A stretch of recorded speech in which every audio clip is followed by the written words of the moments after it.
우리가 살면서 많은 것을 경험합니다. 경험, 좋은 경험도 있고요, 나쁜 경험도 있어요. 원하는 경험도 있고 원치 않는 경험도 있는데 이걸 우리가 다 통제할 수는 없죠. 살면서 참 이런저런 일을 다 경험하지 않습니까? 그런데 그 모든 경험 중에서도 최악의 경험이 있어요. 상처를 주고 좌절감을 주고 그래서 평생 잊을 수 없는 어떤 상처를 남기는 그런 경험도 있어요. 근데 이제 그런 경험은 이제 어떤 경험이 여러분도 생각해 보면 있지 않습니까? 나한테 그렇게 좀 잊기 힘들고 또 상처가 되고 참 내 삶에 힘들게 하는 경험의 특징이 뭔가 보면은 무시당한 경험이에요. 내가 사람한테 다른 어떤 개인에게든지 또 많은 어떤 집단에게든지 무시를 당했다. 그럼 평생 상처가 됩니다. 또 바보 취급을 받았다든가 거절당한 경험, 이런 것은 자존감에 상처를 줘요. 그리고 내 자신의 존재 가치에 대해서 회의감을 느끼게 만들고 수치심을 줘요. 그러니까 우리가 자녀들을 양육할 때 절대로 해서는 안 될 것 중에 하나가 수치심을 주는 거예요. 니까지 이게 뭘 한다고, 네가 커서 뭐가 되려고, 이런 말 하면 절대로 안 돼요. 수치심을 주거나 모멸감을 안겨주거나 그런 것은 정말 최악의 경험이에요. 이런 경험은, 이런 게 자꾸 쌓이면 세상을 살아가는 어떤 힘과 용기를 많이 잃어요. 그러니까 이제 사람은 자신의 가치에 대한 확신이 있어야 돼요. 나는 참 가치 있는 사람이다. 어디 가든지 환영받고 인정받고 나는 존중받는 사람이다. 이런 확신이 있어야 거기서부터 모든 일을 할 수 있어요. 하나님을 잘 믿을 수 있고 다른 사람들과 잘 지낼 수도 있고 하나님이 자신에게 주신 사명을 잘 감당할 수도 있고, 이 자기 존중감이, 자존감이 굉장히 중요해요. 자존심은 버려도 돼요. 자존감은 있어야 돼요. 자존감은 참 중요해요. 이게 복음은 자존감과 관련이 있어요. 내 자신을 굉장히 가치 있게 생각하는 것과 관련이 돼요. 복음을 믿으면, 복음 안에 있으면 복음은 나를 굉장히 중요한 사람으로 자존감이 확 높아져요.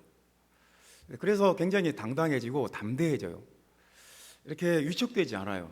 그리고 쓸데없는 방어벽을 치지 않아요. 복음은 무엇이 멋있고 진짜 훌륭한 것이 무엇인가, 그냥 가짜로 훌륭한 거 말고 진짜로 멋있는 거, 진짜로 훌륭한 것이 무엇인가, 그런 걸 따져요. 복음은 무엇이 현명한 것인가, 무엇이 똑똑한 것인가, 무엇이 지혜로운 것인가, 그것을 우리에게 보여줘요. 그러니까 복음이 얼마나 귀한 것입니까? 복음은 우리에게 무엇이 진짜 귀한 것인지, 세상에서 무엇이 진짜 귀하고 뭐가 중요한지를 우리에게 보여주고 가르쳐줘요. 그러니까 복음을 믿으면 굉장히 가치 있는 사람이 되고, 가치가 있다는 것은 자존감이 높아졌다는 말이고, 그 가치 있는 사람이 됐다는 말은 조금 더 생각해 보면 아주 하나님의 명예가 주어졌다는 거예요. 명예스러운 거예요. 복음은 어떤 면에서든지 우리를 더 나은 사람이 되게 해요. 육체적으로나, 복음을 믿으면 육체적으로도 건강해집니다. 복음을 알기 전에는 그냥 나쁜 생활 습관 많죠. 술 먹고 담배 피고 그냥 온갖 세상의 습관들 다 배우죠. 근데 복음을 믿으면 좋아져요. 복음을 믿으면 경제적으로도 좋아져요. 쓸데없는 데 돈을 허비할 필요가 없어요. 그냥 하나님께 헌금할 거 하고 하나님께 드릴 것 드리고, 하나님이 또 넘치도록 또 축복해 주는 어떤 영적인 선순환이, 경제적인 선순환이 일어나요. 복음을 믿으면 인간관계도 좋아져요. 왜냐하면 내가 마음이 평안하거든요. 복음을 믿으면 이상하게 마음이 기쁘고 마음에 쓸데없는 번민과 근심이 사라져요. 108번뇌가 싹 사라져버려요. 그러니까 내가 마음이 편하니까 다른 사람과의 관계가 자연히 좋아질 수밖에 없는 거죠. 여러분 어때요? 이 복음이 참 귀한 것 아닙니까? 복음은 우리를 훨씬 더 높은 수준의 존재가 되게 하고 훨씬 더 높은 수준의 삶을 살게 만들어요. 그러니까 여러분의 삶의 질이 지금보다 훨씬 더 높아지고 싶다. 내가 정말 지금처럼 살고 싶지 않고 더 멋진 삶을 살고 싶다. 정말 가치 있고 자존감 있는 삶을 살고 싶다. 명예롭게 살고 싶다. 복음을 믿어야 돼요. 복음을 확실히 붙잡아야 돼요. 복음을 모르거나 복음을 들었어도 복음을 무시하고 살면 훨씬 더 낮은 차원으로 살게 되고 그 사람의 존재 가치는 아주 떨어져 버려요. 가치 없는 사람이 되어버려요. 모든 면에서 형편없던 사람도 복음을 믿으면 아주 좋은 삶을 살게 되고 삶의 질이 높아지고 그 사람의 그 모든 수준이 확 올라가요. 참 우리는 이제 복음에 대해서 이런 명제를 가지고 있었어요. 복음은 아는 것이다. 복음 알기, 복음을 정확히 깊이 알기, 넓게 알기, 높게 알기, 길게 알기. 복음 알기에 우리는 참 많이 집중을 했어요. 근데 이제 복음을 잘 알고 복음을 잘 가르치고 이제 그런 분들이 어떤 굉장히 그럼에도 불구하고 낮은 수준의 삶을 사는 낮은 수준에 머물러 있는 것을 보고 우리가 이제 혼란스러운 거예요. 왜 저렇게 복음을 저렇게 잘 가르치는데, 저렇게 잘 아는데 이렇게 실제 어떤 존재의 수준은, 인격의 삶의 수준은 저럴까? 우리가 이제 혼란스러운 거예요. 이제 오늘 본문은 거기에 대해서 우리에게 말씀을 해요. 복음은 아는 것이다. 물론 알아야죠. 이제 아는 것으로 끝나지 않습니다. 복음에 대한 새로운 명제 3가지를 우리에게 제시를 해요. 도전을 해요. 복음은 무엇이냐? 복음은 아는 것이다. 거기서 끝나면 안 된다는 거예요. 이 복음을 통해서 우리에게 하나님의 형상이 회복되어야 되고, 복음을 통해서 하나님의 자녀된 그 권세가 우리에게 주어지는 것인데, 첫 번째입니다. 복음은 무엇이냐? 복음에 대한 명제. 복음은 아는 것이다. 그 명제에 머물러 있으면 우리는 그 복음의 그 깊이 있는 그 복음의 그 충만함에 이르지 못할 것 같아요. 복음에 대한 본문이 말하는 3가지 명제가 있습니다. 첫 번째는 복음은 따르는 것이다. 따르는 것. 43절 말씀 우리 다 같이 읽어봅시다. 회당의 모임이 끝난 후에 유대인과 유대교에 입교한 경건한 사람들이 많이 바울과 바나바를 따르니 두 사도가 더불어 말하고 항상 하나님의 은혜 가운데 있으라 권하니라. 여기서 바울과 바나바를 따르니 이 성경에서 굉장히 중요한 단어예요. 따르다. 바울과 바나바가 가르치는 복음을 따른다는 말인데요. 예수님께서 이 말씀을 많이 쓰셨어요. 나를 따르라. 그냥 수없이 명령을 했어. 나를 따른다는 말은 주님이 주로 명령으로 썼어요. 명령을 했다는 말은 그만큼 중요하다는 거예요. 명령을 했다는 말은 따르면 어떨까? 따라도 되고 안 따라도 되는데 한번 따라 볼까? 이런 수준이 아니에요. 따라라. 나를 따르라. 명령이에요. 자기를 부인하고 나를 따르라. 그물을 버려두고 나를 따르라. 죽은 자를 장사하게 하고 너는 나를 따르라. 모든 것을 버려두고 나를 따르라. 주님이 강하게 요구를 했어요. 이게 따른다는 것이 복음의 세계에서는 굉장히 중요한 단어예요. 우리가 이해를 해야 돼요. 주님을 따라간다는 것이 무슨 말인가? 여러분, 주님을 따른다는 게 무슨 말일까요? 내가 여기서 여러분들에게 주님을 따라가는 아름다운 교회 형제 자매 여러분 되시기를 바랍니다 해도 여러분 그렇구나, 따라가야 되는구나. 근데 그게 딱 와닿질 않아요. 예를 들어서 내가 여러분들한테 11조 헌금을 정확하게 해야 됩니다. 딱 알아들어요. 뭘 어떻게 하라는 말이구나. 선교 헌금을 좀 많이 냅시다. 그럼 정확히 알아들어요. 무슨 말이구나. 예배 시간에 떠들지 맙시다. 그럼 정확히 알아들어요. 뭘 어떻게 하라는 말이고. 그걸 이해 못할 사람은 아무도 없어요. 근데 주님을 따르라. 어떻게 하라는 말이? 교회를 잘 다니라는 말인가? 주님을 따르라. 이게 도대체, 그러니까 주님을 따른다는 말이 눈에 보이지 않는 예수님을 따라간다는 거잖아요. 이게 여러분, 우리가 어떻게 이해를 해야 돼요? 영적인 세계에서 하는 말이에요. 주님을 따른다는 말이 좀 어려운 말이에요. 그래서 이런 영적인 말을 그냥 계속 외쳐. 주님을 따라가야 됩니다. 성경에 주님을 따라가라고 했습니다. 주님을 따라갑시다. 그렇게 하면 상투적인 표현이 되어버려요. 아무런 느낌도 없고 뭘 어떻게 하라는 건지 어떤 그 깨달음도 없고 이해도 안 되고 와닿는 것도 없고 이런 말이 되어버려요. 그래서 좀 우리가 이 주님을 따른다는 말에 대해서 깊이 묵상을 좀 해봐야 돼요. 우리가 성경에서 잘 이해가 안 되는 말은 묵상할 수밖에 없어요. 야곱이 야복 강가에서 천사를 붙들고 밤새 씨름했던 것처럼 이 말씀을 붙들고 씨름을 해야 돼요. 무슨 말일까? 내가 도대체 어떻게 해야 주님을 따를 수 있는가? 씨름을 해야 돼요. 묵상을 해야 돼요. 근데 이제 우리가 알아요. 아, 저분은 정말 주님을 따라가는 사람이다. 주님과 동행하는 사람이다. 딱 알아요. 아, 저분은 주님을 교회를 다니긴 하지만 주님을 따르는 것 같지는 않다. 항상 자기 마음대로 자기 뜻대로 사는 사람이다. 우리가 알아요. 이게 그러니까 결과적으로 드러나는 거예요. 주님을 따르는 사람과 주님을 따르지 않는 사람과의 차이는 현저하기 때문에 드러나요. 복음은 주님을 따르는 거예요. 굉장히 수준이 높죠. 주님을 따른다는 것이 그렇게 쉽지 않아요. 마태복음 20장 34절에 보면 예수님이 여리고에 가셨는데 두 명의 소경 두 사람이 소리를 질러요. 막 소리를 지르니까 제자들이 시끄럽다고. 왜 이렇게 소리를 지르냐고. 주님이 돌아보세요. 무엇을 원하느냐? 눈뜨기를 원합니다. 주님이 눈을 뜨게 하세요. 그러니까 성경이 그렇게 말해요. 그 두 사람이 주님이 그들의 눈을 만져주시니까 곧 보게 되어 그들이 예수를 따르니라 그래요. 그러니까 영적인 눈이 떠져야 주님을 따르는 거예요. 그 눈이 가려져 있으면 주님을 따른다는 것이 무슨 말인지 모르고 이해할 수가 없어요. 교회 다니면 되는, 복음을 믿으면 교회 다니고 거듭났고 교회 다니면 주님을 따라가는 거지 그 이상 뭐가 있어? 그렇지 않습니다. 주님을 따라간다는 영적인 세계가 있어야 되고 그것은 눈이 보여야, 영적인 눈이 보여야 주님을 따라갈 수가 있어요. 주님이 이런 말씀도 있어요.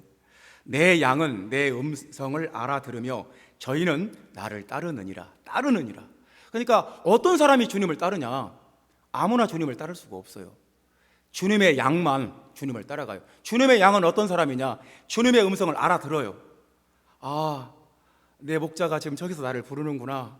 주님의 음성을 알아듣고 그래서 따라가요. 그걸 못 알아듣는 양은 못 따라가요. 그러니까 주님을 따라간다는 것은 영적인 감각이 열려야 돼요. 귀가 열리고 눈이 열리고 그래야 주님을 따라갈 수 있어요. 주님을 따라간다는 것이 만만치 않죠. 성경은 우리에게 이 말씀으로 도전하는 거예요. 복음을 믿는다는 것은 뭐냐? 주님을 따라가는 것이다. 자신을 버리고 그물을 버려두고 죽은 자에게 죽은 자를 장사하게 하고 모든 것을 버려두고 주님을 따라가는 것이다. 주님을 따르지 않는 자는 요한복음 8장 12절에 어둠에 다닌다고 그랬어요. 나를 따르는 자는 어둠에 다니지 않고 생명의 빛을 얻으리라. 생명의 빛을 얻어요. 주님을 따라가면 따라갈수록 더 주님이 복음의 세계가 더 확실히 보여요. 하지만 주님을 따라가지 않으면 세상 어둠에 잠겨서 아무것도, 주님의 그 세계가, 복음의 세계가, 하나님의 나라가 아무것도 보이잖아요. 그래서 교회에서도 세상 논리로 행동하려고 그래요.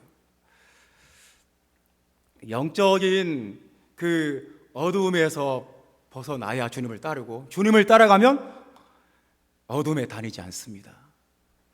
주님을 따른다는 것이 얼마나 중요한지 우리 생각을 해봐야 되지 않겠습니까? 자기 십자가를 지고 나를 따르지 않는 자도 능히 내 제자가 되지 못하리라. 주님을 따르지 않는 자는 주님의 제자가 아니라는 거예요.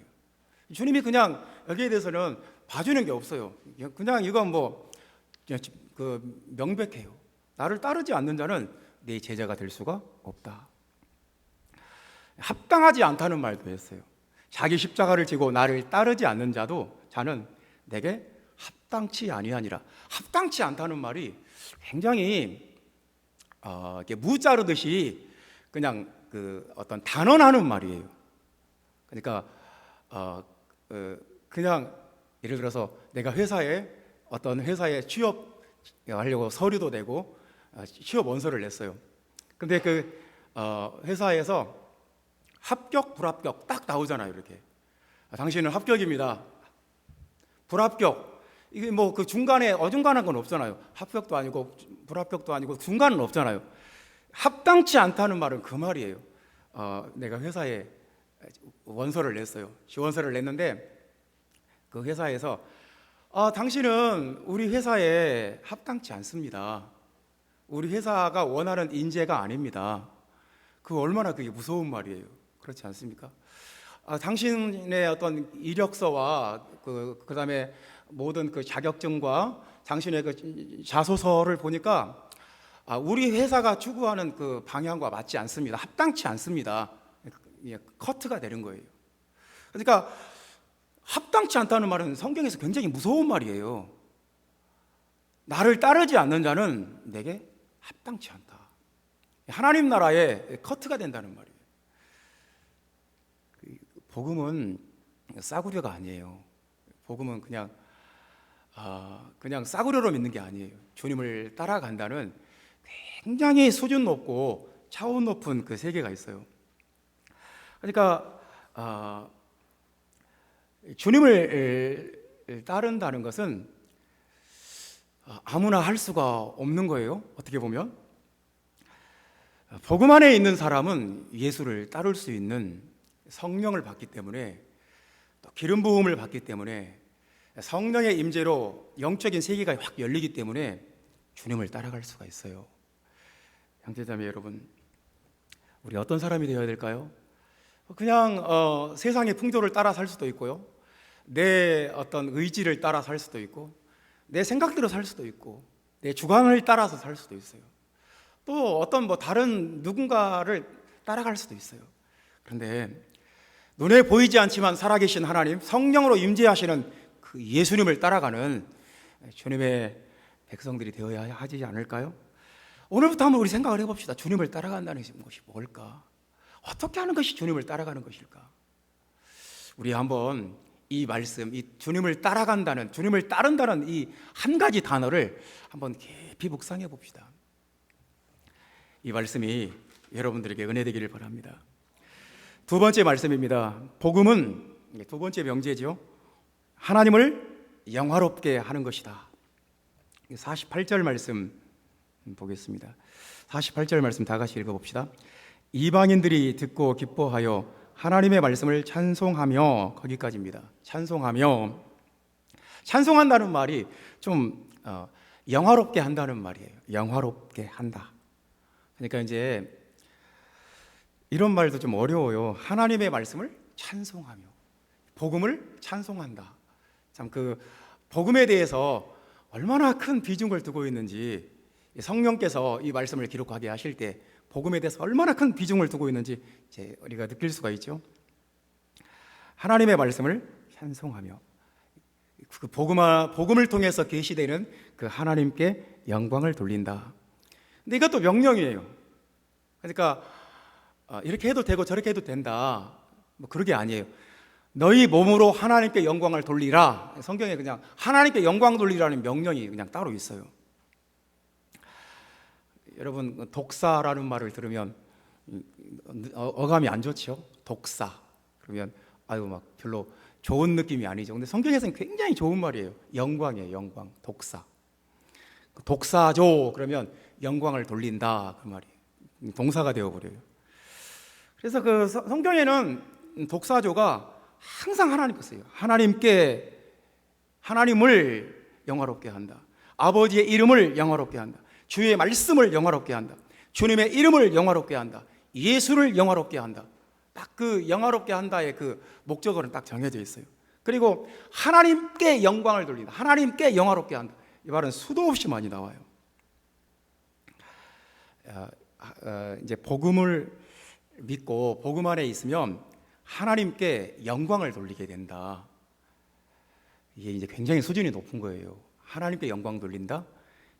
굉장히 이 수준이 높아요. 이제 우리가 우상 숭배를 끔찍하게 싫어하고 거부하고 반대하는 이유가 있어요. 왜냐하면 하나님께 돌려야 될 영광을 그 어떤 바위덩어리나 사람의 손으로 만든 어떤 조각상이나 어떤 어떤 우상의 형상이나 이런 것에다가 하나님께 돌려야 될 영광을 그런 데다 돌려버리기 때문에 우리가 그것을 신학적으로나 영적으로 거부하고 반대하고, 그냥 우리가 산에 올라가면 공기도 맑고 경치도 좋고 물소리도 들리고 새소리도 들리고 얼마나 좋아요. 근데 산에 가서 어떤 전망 좋고 물 좋고 좋은 자리에 꼭 절이 있어요. 절이 있는데 그냥 그런 데가 그냥 이렇게 힐링 센터처럼 역할을 하면 뭐 반대할 이유가 없어요. 근데 그 대웅전 같은 핵심 센터에 우상을 막 거대하게 세워놓고 하루에도 수십 번 절을 해요. 거기다 절을 하고, 이제 그러니까 우리가 이제 거기에 대해서 영적으로 이제 싫어하고 거부하고 반대하는 거죠. 왜냐하면 하나님께 돌려야 될 영광을 사람의 손으로 만든, 듣기를 합니까? 보기를 합니까? 생각을 합니까? 자기 몸으로 움직일 수 있습니까? 아무것도 할 수 없어요. 근데 거기다가 복 달라고 음식 차려놓고 향불 피워놓고 거기다가 막 절을 해대고 연부를 해대고 그러니까 우리가 그게 안 맞는 거예요. 영적으로 거부감이 확 드는 거예요. 참 이게 핵심적인 문제예요. 이게 영적인 전쟁이에요. 누구에게 영광을 돌리냐? 이게 성경에서 보통 문제가 아니에요. 이 영적인 전쟁이 여기서 벌어져요. 하나님께 영광 돌리냐? 아니면 우상에게 영광 돌리냐? 이게 굉장히 심각하고 예민한 문제예요. 형제자매 여러분, 그 우상이 뭐예요? 뭐가 우상이에요? 내가 하나님께 돌려야 될 영광을 엉뚱한 데 돌리면 그게 우상이에요. 내가 돌에게다 영광을 돌린다. 그 우상이죠. 성황당 나무에다가 내가 영광을 돌린다. 거기다가 빌고 복 달라고 하고 아들 딸 낳게 해달라고 하고 우리 아들 딸 좋은 회사 들어가게 해달라고 빌고 병 고쳐달라고 빌고, 이렇게 하면 그 나무가 이제 우상이 되는 거죠. 뭘 세워놓고 만들어놓고 깎아놓고 거기다가 막 빈다. 그것이 이제 그 돌덩어리가 우상인 거죠. 심지어 자기 자신이 우상이 될 수도 있어요. 자기 자신을 하나님처럼 자기에게 영광을 돌리면 이제 자기가 우상이 되는 거죠. 근데 성경에 보면 그 모든 우상 숭배 중에 가장 치명적인 우상 숭배가 자기 자신을 우상화하는 거예요. 헤롯 아그리파 1세가 벌레가 먹어서 죽었던 것처럼 하나님께 돌려야 될 영광을 자신에게 돌렸을 때 그건 위험해요. 죽어요. 벌레가 쳐서 벌레가 먹어서 죽어요. 그러니까 그 영광이라는 것이 굉장히 민감한 문제예요. 굉장히 중요한 문제예요. 근데 그 영광을 하나님께 돌리면 하나님께 돌려야 될 영광이 있고 사람에게 돌려야 될 영광이 있는데, 하나님께 돌리지 않고 엉뚱한 데 돌려버리면 그건 굉장히 영적으로나 어떤 면에서 위험한 일이 되어버려요. 이제 하나님께 영광을 돌리지 않으면 그걸로 끝나지 않아요. 하나님을 알되 영화롭게도 하지 않고 감사하지도 않고 이런 사람들은 어떻게 되냐면 그 생각이 허망하여지고 미련한 마음이 어두워져요. 로마서 1장 21절에 그렇게 말씀했어요. 허망해진다고, 쓸데없는 생각을 하게 되고 미련한 바보 멍청이가 된다는 말이에요. 그리고 이렇게도 말해요. 아주 우준하게 된다고. 어떤 깨닫을 수 없는 우준한, 아주 지능 지수가 굉장히 낮은 우준한 사람이 되어버린다. 그래서 수준이 낮아져요. 영광을 하나님께 돌리지 않고 어떤 썩어질 금수와 어떤 형상의 영광을 돌려버리면 그 수준이 굉장히 낮아진다. 그래서 우상 숭배가 심한 나라, 인도나 스리랑카나 네팔이나 그런 나라가 모든 면에서 수준이 낮아요. 문화적 수준도 낮고 정치적인 수준도 낮고 경제적으로도 어렵고 여성에 대한 어떤 약자에 대한 어떤 무시와 차별도 심하고 모든 면에서 수준이 낮아요. 왜 그렇습니까?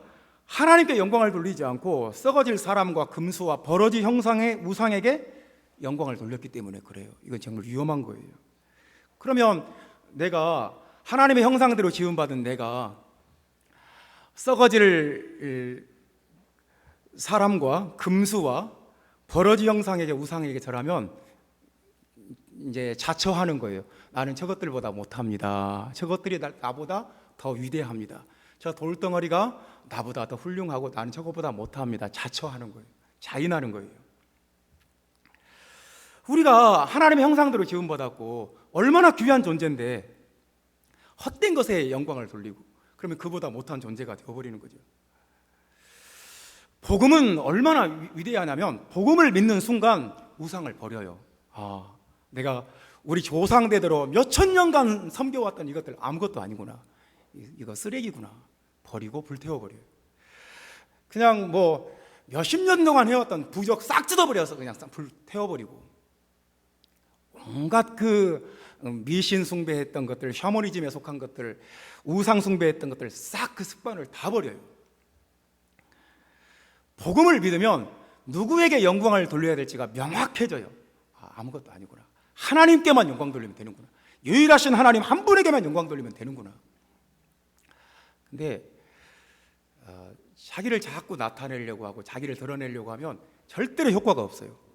사람들이 다 알아요. 그러니까 그러면 이제 효과가 없어요. 우리가 복음을 믿으면 이제 이렇게 영화롭게 되는 그 프로세스가 있어요. 복음은 첫 번째로 하나님이 정하신 그들을 영광을 줄 사람들을 하나님이 정해요. 내가 이 사람에게 영광을 줘야겠다. 정해요. 두 번째는 불러요. 그 다음에 의롭게 하세요. 의롭게 하신 그들을 영화롭게 해요. 로마서 8장 30절을 보면 우리가 영화롭게 되는 그 프로세스가 있어요. 이건 하나님만 하시는 거예요. 그러니까 하나님께서 복음을 믿으면 우리가 하나님께 영광 돌리고 하나님은 우리를 영화롭게 만들어주고 이런 영적인 시너지가 일어나요. 이걸 우리가 붙잡아야 되지 않겠어요? 형제자매 여러분, 복음을 믿으면 하나님께 영광 돌려야 되는 것을 깨달아요. 영광이라는 것이 얼마나 예민하고 얼마나 중요한 주제인지를 알아요. 영광을 가지고 장난치지 않아요. 오직 하나님께 영광 돌리고 하나님의 영광을 위해 살고 먹든지 마시든지 무엇을 하든지 하나님의 영광을 위해서 살려는 그런 의지가, 그런 결심이 우리 마음속에 생겨요. 그래서 복음이 수준이 높은 거예요. 복음은 그래서 우리를 가치 있게 만들어요. 복음을 모르면 썩어질 사람과 버러지 형상의 금수와 버러지 형상에게 절해요. 절할 수밖에 없어요. 안 할 수가 없어요. 형제자매 여러분, 어떻게 해야 되겠습니까? 복음은 하나님을 영화롭게 하는 것이다. 이 말씀이 여러분들에게 은혜 되시기를 바랍니다. 세 번째 말씀입니다. 복음은 믿는 것이다. 이것도 명령이에요. 회개하고 복음을 믿어라. 다른 어떤 타협안이 없어요. 협상을 안 해요. 이것은 명령이에요. 해야 돼요. 따라야 돼요. 회개하고 복음을 믿어라. 복음을 믿으라는 명령은 성경에서 계속 반복돼요. 믿고 세례를 받는 사람은 구원을 받을 것이요 믿지 않는 사람은 정죄를 받으리라. 성경은 여기에 대해서는 그냥 흑백이에요. 그냥 믿으라 하는 말씀도 명령도 있고 믿지 말라는 명령도 있고, 복음 아닌 것은 믿지 마라. 복음이 아닌 것, 허무맹랑한 것은 믿지 마라. 오직 복음만 믿어라 하는 말씀입니다.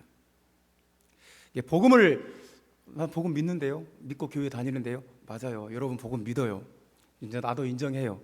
근데 이제 이렇게 한번 생각을 해봅시다. 복음을 믿는다는 말이 이제 그보다 훨씬 더 깊은 뜻으로 쓰였어요. 그러니까 마가복음 6장 6절에 보면 예수님이 성경에 이런 말씀이 나와요. 그들이 믿지 않음을 이상히 여기셨더라. 예수님이 그 어떤 사람들에게 기적을 행하고 병 고쳐주려고 하고 능력을 행하려고 하는데 됐다고. 우리는 우리 살아온 방식대로 살겠다고. 나는 그거 원하지 않는다고. 거부해버려요. 다른 데서 주님이 소경의 눈을 뜨게 해주시고 문둥병자를 고쳐주시고 병자를 다 낫게 해주시고 중풍병자를 일으켜주시고 또 그런 어떤 기적과 체험을 하려고 하는데 노 거부해버려요. 주님이 깜짝 놀래요. 왜 이러지? 주님이 이해를 못해요. 이상히 여기셨다는 말이 깜짝 놀랐다는 말이에요. 말도 안 되지 않습니까? 주님이 오셔서 지금 손을 얹어주시고 치료해 주시겠다는데, 능력을 행하시겠다는데 필요 없다고, 별로 나는 그거 원하지 않는다고. 사람이 이럴 수가 있습니까? 믿는다는 것은 뭐냐면 주님의 능력을 체험하는 거예요. 그 어떤 주님의 그 임재 속에 들어가는 거고, 그러니까 믿는다는 것은 이 자리에 와서 주님의 임재 속에 들어가는 거예요. 찬양의 능력 속에 들어가는 거고, 어떤 치유를 받는 거고, 말씀의 능력을 체험하는 거고, 살아계신 주님을 만나는 거예요. 그런 것이 그런 건 됐고, 그냥 교회 와서 종교 생활이 되어버리죠. 이제 그러면 믿는 것이 아니라 종교 생활이 되는 거죠. 그냥 하나의 어떤 기독교인으로서 어떤 의례를 행하는 것이 되어버리는 거죠. 그러니까 복음을 믿는다는 말은 주님을 만나고 주님을 체험하고 주님의 그 임재와 기름 부음 가운데 들어가는 거예요. 그러니까 믿는다는 것은 계속해서 주님의 임재를 원합니다. 주님의 기름 부음을 원합니다. 주님의 임재 속에 거하기 원합니다. 주님의 말씀 듣기 원합니다. 그걸 원할 수밖에 없어요. 왜냐하면 그런 것이 없으면 너무 힘들거든요. 그냥 형식과 타성에 젖은 그 메마른 종교인이 될 수밖에 없어요. 그러니까 그런 사람들 보면 예수님이 깜짝 놀래요. 이상히 여겨요. 왜 이러지? 왜 이 살아있는 이 정말 영원히 목마르지 않는 생명수를 왜 거부하는 거지? 왜 이렇게 바짝 말라 죽어가고 있으면서 왜 하나님의 말씀을 들을 생각도 없고 왜 이러는 거지? 주님이 깜짝 놀래요. 여기 정말 주님이 이해 못하는 것은 이거 딱 한 가지예요. 전지전능하신 주님이 이해가 안 되는 것은 이런 것이 이해가 안 되는 거예요. 주님이 저희 믿음 없는 것과 완악한 것을 꾸짖으셨더라 그랬어요. 믿음 없는 것을, 주님이 부활하셔 딱 나타나셨는데 주님이 부활을 안 믿어요. 누가? 제자들이. 주님이 꾸짖어요. 이렇게 너희들 마음이 완악하냐? 주님이 책망을 해요. 우리가 주님을 믿어야 돼요. 병 고쳐주시는 주님, 찬양 중에 임재하시는 주님, 기도를 응답하시는 주님, 말씀을 통해서 내 심령 골수를 찔러 쪼개시는 주님, 내 모든 것을 주관하시고 내 생사화복을 주관하시는 주님, 눈에 안 보여도 살아계시는 주님, 그 주님을 믿어야 돼요. 종교인이 되면 무슨 평생 기독교인으로서 그냥 닳고 닳아버리는 것, 그 형식과 타성에 그냥 익숙해져 버린 것이 뭐가 중요해요. 믿음이 없으면 최소한 이렇게는 해야 돼요. 솔직히 인정해야 돼요. 어떤 사람은 이렇게 했어요. 나의 믿음 없는 것을 도와주소서. 인정했어요. 내가 믿음이 참 부족합니다. 믿음 없는 것을 도와주소서. 내가 정말 세상에서 너무 힘들고 어려운 일을 많이 겪다 보니까 마음이 굉장히 힘들어져서 주님을 믿는데 마음이 많이 줄어들어 버렸습니다. 세상에서 너무 힘들어서 그랬습니다. 내 믿음 없는 것을 도와주시옵소서. 세상에 시달리고 지치다 보니까 주님을 믿는데 내 어떤 에너지가 없습니다. 내가 주님을 믿을 수 있도록 믿음 없는 것을 도와주소서. 형제자매 여러분, 최소한도로 우리가 이런 마음을 가져야 돼요. 믿음이 부족합니다. 도와주시옵소서. 믿음을 갖게 해주시옵소서. 주님의 살아계심을 체험하게 하시고 주님을 만나게 하시고 주님의 음성을 듣고 내 영혼이 주님을 체험하게 해주시라고. 사람이 무엇을 믿느냐가 참 중요해요. 헛된 망상을 믿는다 그럼 정신과 치료를 좀 받아야 되지 않을까요? 미신을 믿는다, 막 점쟁이가 시키는 대로 막 꾸역꾸역 한다, 어리석고 참 한심한 거죠. 이단 교리를 또 철석같이 믿고 막 거기에 또 빠졌다, 미혹된 거죠. 그건 말로 할 것도 없어요. 유튜브나 블로그에서 허무맹랑한 것을 듣고 와서 또 그걸 막 믿는다, 아주 경솔하고 경박한 거죠. 말도 안 되는 거죠. 그러니까 그 사람이 그 마음속에 무엇을 믿느냐가 그 사람의 가치를 결정해요. 복음을 믿으면 그 사람이 굉장히 훌륭한 사람이 돼요. 굉장히 가치 있고 중요한 사람이 돼요. 근데 복음 외에 쌀데기 없는 허무맹랑한 것을 믿고 그것을 따르고 그러면 그 사람의 가치가 확 떨어져 버려요. 좀 안타깝지 않습니까? 우리가 가치 있는 사람이 되어야 하지 않겠습니까? 복음을 믿는 것이 참 중요해요. 복음을 믿어라. 회개하고 복음을 믿어라. 그러면 우리가 굉장히 지혜롭고 똑똑하고 훌륭한 사람이 돼요. 우리의 가치가 확 올라가요. 복음을 믿으면 구원받아요. 지혜로운 사람이 되고 능력 있는 사람이 되고 훌륭한 사람이 되고 주님의 임재를 체험하는 사람이 되고 그 사람의 인격과 그 사람의 상처가 다 치유되고 병고침을 받고 얼마나 좋아요. 오늘 이제 복음에 대한 세 번째 명제는 복음은 믿는 것이다. 지적 동의로 끝나지 않는다. 복음에 대한 세 가지 정의를 우리 본문에서 한번 정리를 해봅시다. 복음은 예수를 따르는 것이다. 복음은 예수를 영화롭게 하는 것이다. 복음은 예수를 믿는 것이다. 이 말씀이 오늘 저와 여러분들에게 큰 은혜가 되기를 간절히 원합니다.